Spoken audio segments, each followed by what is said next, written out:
Albert Rusnak has an adductor injury, flared up from earlier in the year. Both came out of the game because of those injuries.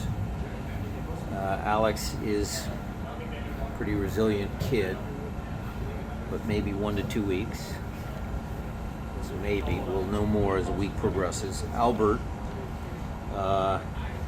we took him off because he wasn't feeling good. He's also a tough kid. He's had the injury. He knows about the injury.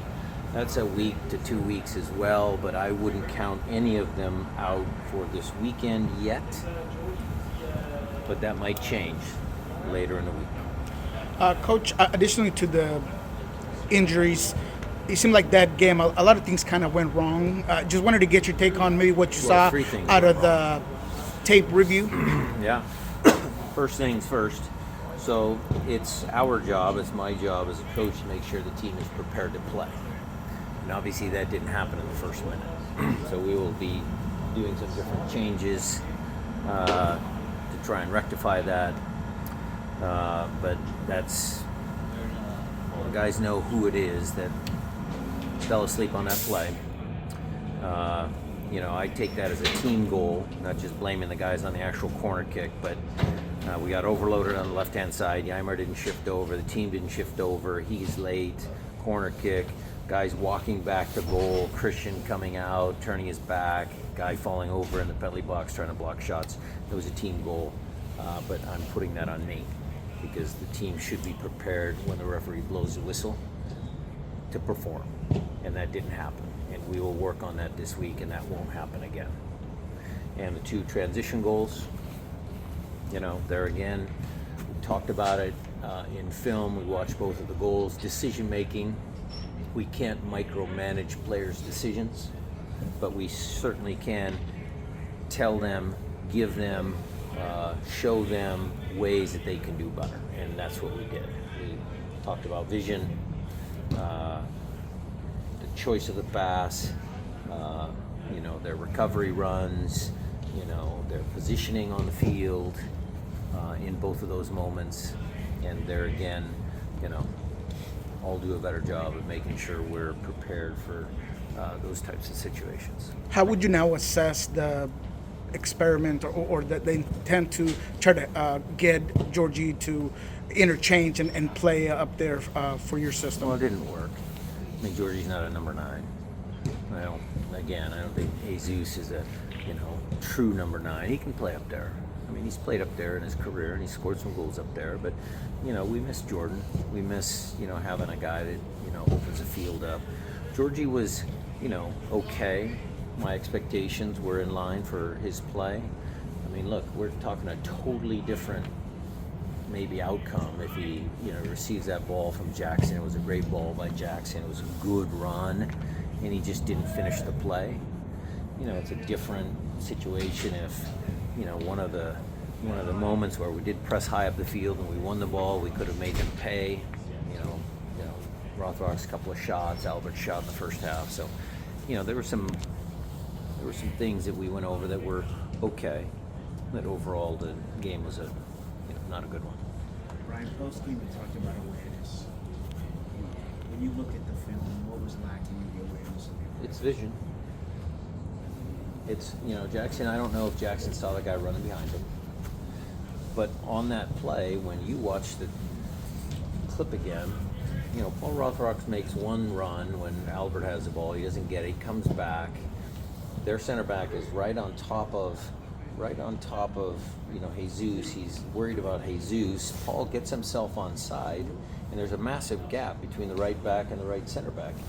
And if Paul sees that space and he runs in it, maybe Jackson plays the ball in behind instead of trying to dink the ball as Paul is going backwards.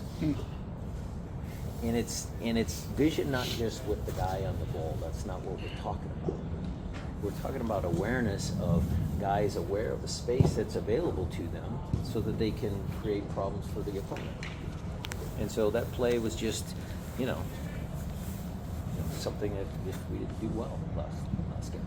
Is it the lack of familiarity with players? You playing the same 11 for a couple games. No excuses, but does that play into it though, so that I can have familiarity with the player next history? Yeah, obviously it helps if guys are familiar, but Albert's been here a long time. Christian's been here. Obed's been here. Jesus is the new one. Georgie's the new one. But Paul's been here. I mean, they all know each other. They train together every day. I mean, I don't want to give everybody a free pass because I know that this team is better. I know they are. I've seen it. We just didn't. Can't have 6, 7, 8 guys not performing. To the extent of knowing this team is better, in MLS play, both last year, this year, 1-3-3 starts. Does it feel at all similar to the 1-3-3 start from a year ago? We actually talked about that in the coaches room. Because look, last year, the challenges we started with last year, and then remember Raul had scored some goals, and it took me a while to make that change. And Jordan came on and played as number 9, and the team started to play better. Well, we're kind of waiting for Jordan to come back. He's going to be close. He's probably going to go on the trip. We'll have to make final determination, but he's probably going to go on the trip to Dallas, and that's going to be a big lift for the team. That's gonna help. Other injuries, not injuries, but availability for Ryan Kent and Masovsky? Masovsky still is, pulled himself out of training today because of his back. It's still bothering him. Ryan Kent will be either today or the next day going up to Vancouver. I don't know if that process is going to be done in time for the game against Dallas. If it is, I'll take him on the trip. If he doesn't, if it takes him 3 days, he doesn't train, and maybe he comes back, and we'll save him for the home game. But that's a good sign for me. That's close. And then on the, there was the goals that you allowed, but there were obviously some other opportunities late in that first half where it seemed like players were maybe not totally aware of the situation. There was the free kick that went over the top that Lozano ended up missing. I'm not going to kill the kid. He still needs seasoning. Kalani's a good player, but it's a team sport. But I guess just more broadly speaking, was that how do you sort of explain, or what was the messaging to the team about that stretch? Where they're just sort of running up and down the field for their 5 transition minutes. moments were very effective. That's what it came down to, because this team, been around a long time. Whenever they go down a goal, sometimes they try and get back in the game too early. We waited from the 2nd minute to the 40th minute, played okay. Maybe the team were even. Albert normally coming in on his right foot, some chances, half chances. And then we make a couple of bad plays. The ball to Georgie on the sideline. Wasn't the right pass. That's not what we do. Georgie's body position, some of the simple things that we talked to him about. He's a guy that likes to go to goal, but he's facing this way. And so Yaimar is going to play him the ball this way. Whereas if he just turns half a turn, different play. So there were 2 moments that really dictated the outcome of the game. One thing that does seem different from last season, and it seems that way, you guys have given up 11 goals. You guys are bottom 4 in goal differential. Does it feel like it has anything to do with the tactics, simplifying things, or what have you deciphered that's been the issue? We just haven't been playing up to our potential. I think that you can go through the 11 goals and take a look at individuals and, tactics. When you look at the tactics and the build, the 3-2, it's the same with different formations. There's a lot of similarities to what we played last year to this year. We still have occupy the pockets. We still do certain things, but we just haven't been making plays. You take a player like Jesus, who's not starting off to exactly the way that He would have liked. Yeah, exactly. But going back to Dallas, how do you kind of work with him?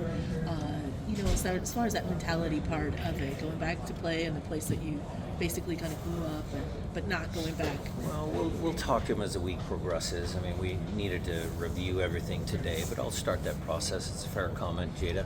I mean, I'll talk to him. I don't want him to feel any added pressure. I hope he's excited.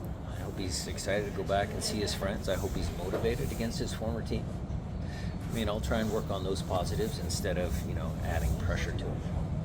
Going back to Oh, I was just going to ask. Reed didn't get that much time, but what did you maybe see from him? It was too short of a cameo. I mean, it's good to have him back. Going back to Nico's question, are you forced to even consider making a possible formation change? We're not forced to. We might have to because we have got results.